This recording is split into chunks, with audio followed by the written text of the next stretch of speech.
बात करते हैं कि ट्रांसपोज ऑफ ए मैट्रिक्स का मीनिंग क्या हुआ। अगर आपके पास कोई एम क्रॉस एन का मैट्रिक्स हो और उसके सारे रो को कॉलम से और सारे कॉलम को रो से चेंज कर दिया जाए तो जो नई मैट्रिक्स मिलती है उसको बोलते हैं वो पहली वाली मैट्रिक्स का ट्रांसपोज है। सिमिलरली कॉम्प्लेक्स कॉन्जुगेट का मीनिंग क्या होता है? अगर आपके पास आई है और आई का कॉम्प्लेक्स लोगे तो माइनस आई हो जाएगा। अगर कोई फंक्शन है psi is equal to a plus i b तो उसका कॉम्प्लेक्स कॉन्जुगेट होगा ए माइनस आई बी। बाकी जितनी भी रियल चीज़ें होंगी उसमें चेंज नहीं आएगा, इमेजिनरी वाला जो आई होता है वो माइनस आई हो जाएगा। तो सिमिलरली अगर आपके पास कोई मैट्रिक्स हो जिसमें आई के टर्म है तो जहाँ जहाँ आई होगा वहाँ माइनस आई हो जाएगा। जैसे 2 + 3 आई है तो 2 - 3 आई हो जाएगा। इसको बोलते हैं कॉम्प्लेक्स कॉन्जुगेट। जब किसी मैट्रिक्स में पहले हम उसका ट्रांसपोज ले लें फिर कॉम्प्लेक्स ले लें या इसका रिवर्स भी कर दें तो उसको हम हर्मिशियन एडजॉइंट या डैगर के नाम से जानते हैं।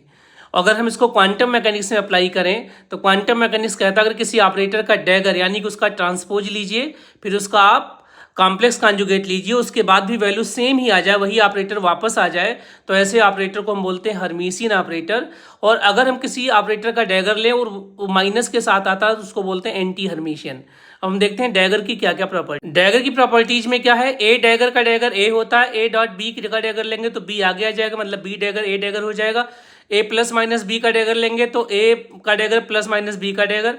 अगर कांस्टेंट के साथ ए है उसका डैगर लेंगे तो कांस्टेंट पे कॉम्प्लेक्स कॉन्जुगेट आ जाएगा और ए का डैगर हो जाएगा।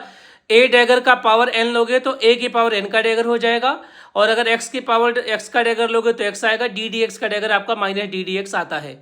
इस हिसाब से अगर मुझे प्रूफ करना हो कि पी एक्स एक हर्मिशियन है या नहीं है, यूपीएससी का क्वेश्चन है, तो पी एक्स का डैगर का मतलब ये हो गया कि माइनस आई एच का डेल डेल एक्स का डैगर, और माइनस आई एच पे कॉम्प्लेक्स कॉन्जुगेट लगेगा और डेल डेल एक्स पे डैगर लगेगा। माइनस आई एच का कॉन्जुगेट क्या होगा, प्लस आई एच कट हो जाएगा, और डेल डेल एक्स का डैगर क्या होगा, माइनस हो जाएगा। तो फिर से वापस वही आ गया पी एक्स। इसका मतलब पी एक्स पे डैगर लगाया तो पी एक्स मिला, इसका मतलब पी एक्स एक तरीके का क्या हर्मिशियन ऑपरेटर है। जनरली हम शो कर सकते हैं कि काइनेटिक एनर्जी भी एक तरीके का हर्मिशियन ऑपरेटर है। उसको क्वांटम मैकेनिक्स देते हैं तो क्वांटम मैकेनिक्स कहता है कि क्वांटम मैकेनिक्स में जो भी ऑपरेटर यूज होंगे मस्ट भी हर्मिशियन होंगे। क्यों हर्मिशियन होंगे? क्योंकि हर्मिशियन ऑपरेटर के करस्पॉन्डिंग जो ऑब्जर्वेबल की वैल्यू आएगी वो रियल आएगी। रियल क्यों आना है? क्योंकि जो भी वैल्यू जाएगी उसको वेरीफाई एक्सपेरिमेंट से करेंगे और एक्सपेरिमेंट की जो वैल्यू होती है ऑलवेज रियल होती है। इसका मतलब अगर हमारे पास कोई ऑपरेटर ए हो उसको साई स्टार और साई के बीच में हम सैंडविच कर दें और साई स्टार और साई का पोजीशन मतलब ट्रांसपोज कर दें, आपस में इन्वर्ट कर दें, और फिर इस पर दोबारा से हम लगा दें क्या कॉम्प्लेक्स कॉन्जुगेट, तो जो नई वैल्यू आती है सिमिलर अगर आ रही है तो ए को हम बोलेंगे हर्मिशियन, अदरवाइज वो एंटी हर्मिशियन हो जाएगा अगर माइनस आ गया तो। अगर क्वांटम मैकेनिक्स में कोई ऑपरेटर हर्मिशियन है तो करस्पॉन्डिंग उसके जो आपके पास आइगन वैल्यू होगी वो रियल होगी।